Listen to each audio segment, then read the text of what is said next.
KP Sharma Oli की तानाशाही अब नहीं चलेगी, नेपाल के लोगों का यही कहना है। जहां पर जो है वहां की ओली सरकार जो है, कांग्रेस लेफ्ट के गठजोड़ वाली सरकार यही सोच रही थी कि जो है मैं जनता की आवाज़ को दबा देंगे, जैसे वो पिछले कुछ सालों से कर रही थी। जहां पर जो लोग हैं उनके खिलाफ आवाज़ उठाते थे तो उनकी आवाज़ को जो है पुलिस सेना की बंदूकों के द्वारा डराकर, लोगों को मारकर कहीं ना कहीं उनके मूवमेंट को, उनके प्रोटेस्ट को शांत कर दिया जाता था। ऐसा जो ओली सरकार कुछ समय से कर रही थी। लेकिन किसी ने नहीं सोचा होगा जो प्रदर्शन है जैन जी मूवमेंट नाम से, जो है 16 से 18 साल के बच्चों ने जो मूवमेंट चलाया, जिसमें बढ़ चढ़ कर यूथ ने भाग लिया और ऐसी परिस्थितियां पैदा कर दी देश में जहां पर सरकार जो है भागने को मजबूर होगी, जैसा कि आपने श्रीलंका में देखा होगा।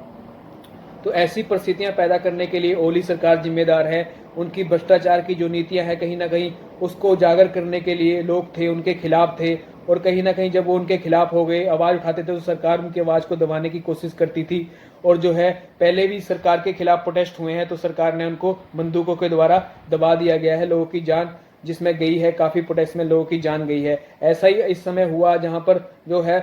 20 से 25 बच्चों की जान चली गई और 300 से 400 लोग घायल हो गए। उसके बाद जो है पूरे नेपाल के लोग इकट्ठा हुए, बढ़ चढ़कर इसमें भाग लेने लगे और हिंसक प्रदर्शन होने लगा सरकार के खिलाफ। दरअसल सरकार ने 26 ऐप को बंद कर दिया गया था, सोशल मीडिया ऐप को, ये कहकर कि ये जो ऐप हैं इनका रजिस्ट्रेशन हमारे देश में नहीं हुआ है। अमेरिकन ऐप का यूट्यूब हो, इंस्टाग्राम हो, फेसबुक हो, इस तरह के ऐप को बंद कर दिया गया था, ये कहकर कि ये कहीं ना कहीं अमेरिका से ऑपरेट होते हैं और इनका रजिस्ट्रेशन हमारे देश में नहीं हुआ है, जब होगा तो हम इनको बहाल कर देंगे। लेकिन सरकार जो है जब जनता विरोध करती है तो सरकार दोबारा से इन ऐप को चालू कर देती है। लेकिन जो है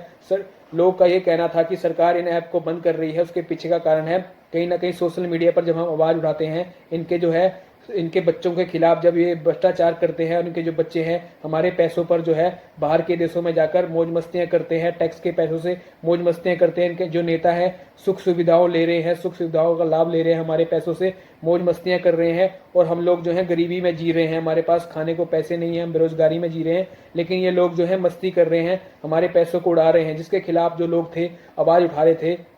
और जो है बढ़ चढ़ कर इसके खिलाफ आवाज़ उठाते हैं और ऐसा बड़ा मूवमेंट खड़ा हो जाता है देश में। ऐसी परिस्थितियां खड़ी हो जाती हैं ओली सरकार के खिलाफ, जहां पर ओली सरकार पूरी बैकफुट पर है और देश छोड़ने की फिराक में है। तो आने वाला समय बताएगा नेपाल की क्या परिस्थितियां होती हैं, नेपाल को कौन संभालता है। और दोस्तों हमारा तो यही कहना है